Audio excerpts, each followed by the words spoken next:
Alright everyone, 2019 में आई थी war की पहली फिल्म और उसके ठीक 6 साल बाद आज जाके वॉर 2 का एक टीजर ड्रॉप हो चुका है। कैसा लगा मुझे ये टीजर, फटाफट जानते हैं आज के वीडियो में। जैसे ये टीजर ड्रॉप हुआ वैसे पूरा का पूरा इंटरनेट दो अलग-अलग ग्रुप्स में डिवाइड हो गया। अब पहला वाला जो ग्रुप है वो बहुत ज़्यादा खुश है कि ऋतिक रोशन का स्वैग, उनका स्टाइल, जिस तरीके से मुँह में एक टूथपिक डाल के वो चल रहे हैं, वो वाला स्वैग, ये सारी चीज़ें उनको बहुत-बहुत इम्प्रेस कर रही है। बट ठीक दूसरी जगह पे अगर हम लोग दूसरे ग्रुप के बारे में सोचें तो उनका ये कहना है कि जूनियर एनटीआर का लिटरली यहाँ पर इस्तेमाल किया जा रहा है। अब कैसे क्या जानते हैं आज के वीडियो में। सबसे पहली बात, अब एक वाईआरएफ यूनिवर्स क्या है? सॉरी, स्पाई यूनिवर्स, जिसे सो कॉल्ड वो स्पाई यूनिवर्स कहते हैं। एक वाईआरएफ का स्पाई यूनिवर्स क्या होता है पता है? ग्रीन स्क्रीन का बहुत ज्यादा गंदे तरीके से इस्तेमाल, फिर उसके बाद चीप वीएफएक्स, रेलवे के आसपास के इधर उधर छलांग मारने वाले बंदरों जैसे कुछ सीन्स, उसके बाद लीड एक्ट्रेस का नंगापन, इनफैक्ट स्विमिंग सूट में वो दिखानी ही दिखानी है, मतलब ये तो आहा, मतलब अंडरलाइन है भाई साहब।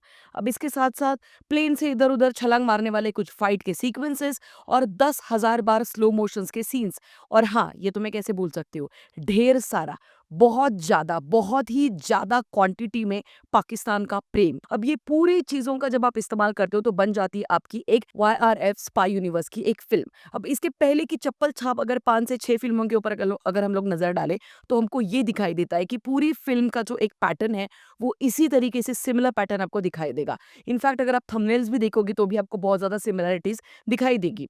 हाँ, एक चीज हम लोग मान सकते हैं कि एटलीस्ट वॉर 2 में जूनियर एनटीआर के आने की वजह से कुछ नई सेट ऑफ ऑडियंस शायद इस यूनिवर्स के साथ जुड़ पाएगी। अब मैंने शुरुआत में ही कहा था कि एक ऐसा ग्रुप है इंटरनेट पे फिलहाल जिनका कहना है कि जूनियर एनटीआर इनका सिर्फ इस्तेमाल किया जा रहा है इस फिल्म के लिए।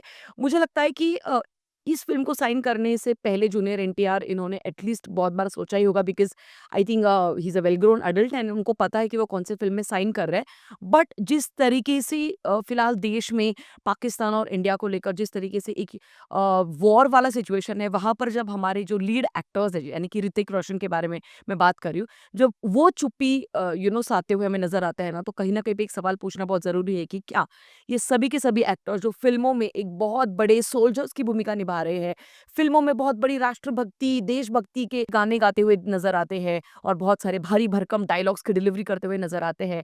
तो यही सारे एक्टर्स जब रियल लाइफ़ में ऐसी सिचुएशन हो जाती है, जब हमारा जो दुश्मन देश है वहाँ से इतने अलग-अलग तरीके के जो हथकंडे अपनाए जा रहे हैं हम हमारे देश को मिटाने के लिए, तो कहीं न कहीं पे इन एक्टर्स की भी एक ज़िम्मेदारी होती है कि आप वोकल रहो सोशल मीडिया पे।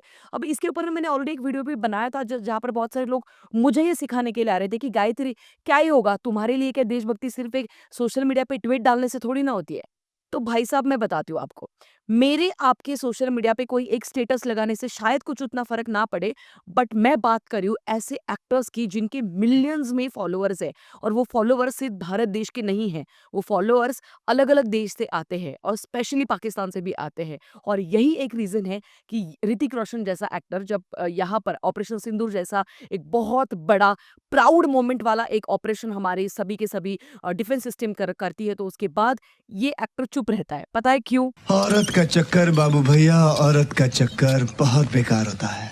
हाँ, क्योंकि सभी को पता है कि ऋतिक रोशन की जो करंट गर्लफ्रेंड है, वो एक लिबरल माइंडसेट की है, एक लेफ्टिस्ट माइंडसेट की है, तो कहीं न कहीं पे वो गुस्सा ना हो जाए या फिर अपने जो पाकिस्तानी फॉलोअर्स हैं, वो कहीं न कहीं पे अनफॉलो ना कर दे। उनको गँवाने का गम है। उसी के साथ-साथ भारत के अलावा जो और भी अलग-अलग अरब कंट्रीज़ है, वहाँ से भी आपके बहुत सारे मुस्लिम कम्युनिटी के जो फॉलोअर्स हैं, तो वो कहीं न कहीं पे खफ़ा ना हो जाए। इसीलिए ये सारे जो एक्टर्स हैं, जो रहते यहीं पर है, खाते यहीं पर है, कमाते यहीं पर है, पूरी ज़िंदगी नाम कमाते हैं, बट देश के लिए आवाज़ उठाने में कहीं न कहीं पे इतराते हैं। तो मुझे लगता है कि ये चीज़ हम सभी ने बिल्कुल नहीं भूलनी चाहिए। अगर हम बात करें फ़िल्म के बारे में, तो टीज़र काफ़ी ज़्यादा निराशा देने वाला था, बिकॉज़ बहुत सारी जगह पे इतना एवरेज काम है, स्पेशली अगर हम लोग बात करें ये रेलवे वाला सीन, यही वो सीन जिसके बारे में मैं बात कर रही हूँ।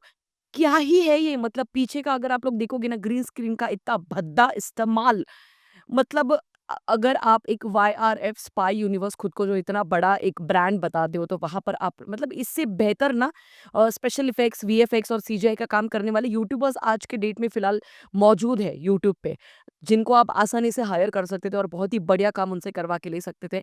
और मतलब फिज़िक्स की तो मतलब आप छोड़ ही दो, वो तो जब से रेस वाला माहौल इस देश में चल रहा है फ़िल्मों में, जब से रेस वाली फ़िल्म इंट्रोड्यूस हुई है और बहुत सारी उसके बाद back to back, back to back, back to back ये सारी फ़िल्में इंट्रोड्यूस होती जा रही है। तो फिज़िक्स की तो किताब आप बंद ही रख दो और उसको सड़ने के लिए अलमारी में बंद कर दो। बट तब भी उसके बावजूद कुछ तो भी रियलिस्टिक यार आप थोड़ा अप्रोच रख सकते हो। Can we please just get more and more realistic when it comes to fight sequence as well. ये वही होने वाला है, मैं बता दी हूँ आपको। पठान जैसी जो फ़िल्म थी ना चप्पल छाप, उसमें भी जो गंदे तरीके के वीएफएक्स और गंदे तरीके की जो स्टोरी लाइन थी, वो सारी चीज़ें आपको यहाँ पर भी सिमिलर पैटर्न में दिखाई देने वाली है। यहाँ पे अगर कुछ सिर्फ़ काम करेगा तो वो है ऋतिक रोशन का और जूनियर एनटीआर का ऑरा, क्योंकि मुझे लगता है दोनों काफ़ी बेहतरीन एक्टर्स हैं हमारी भारत देश से, इसी मिट्टी से आए हुए हैं। और स्पेशली अगर मैं बात करूँ जूनियर एनटीआर के बारे में, तो I think he is a very, very good actor. जब उनके हाथ में बहुत अच्छी स्क्रिप्ट आ जाती है, बहुत अच्छा कोई एक डायरेक्टर आ जाता है, तो बहुत ही बढ़िया काम वो डेफ़िनिटली करते हुए हमें इसके पहले बहुत सारी फ़िल्मों में नज़र आए हैं। ये सारे नेगेटिव एस्पेक्ट्स तो एक ही साइड में है, बट अगर मैं अच्छी बातों के भी बारे में बात करना चाहूँ, तो स्वॉर्ड वाला सीक्वेंस मुझे काफ़ी ज़्यादा पसंद आया जो ऋतिक रोशन करते हुए नज़र आ रहे हैं। उसी के साथ-साथ प्लेन के यहाँ से निकलते हुए ऋतिक रोशन का वो जो एक सीन है वो भी मुझे काफ़ी ज़्यादा पसंद आया।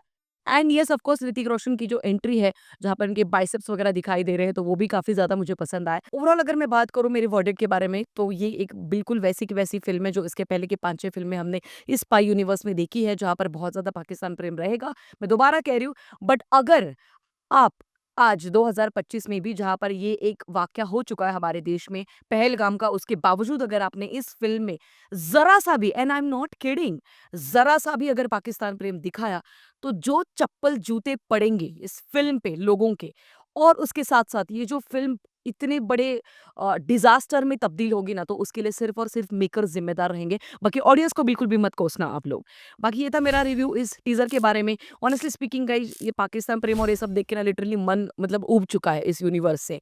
कुछ ज़्यादा एक्साइट तो नहीं किया है इस फ़िल्म ने। बाकी आप लोगों की क्या राय है आप मुझे बता सकते हैं कमेंट सेक्शन में। मिलेंगे अगले वीडियो में, तब तक के लिए ख्याल रखिएगा। Peace out.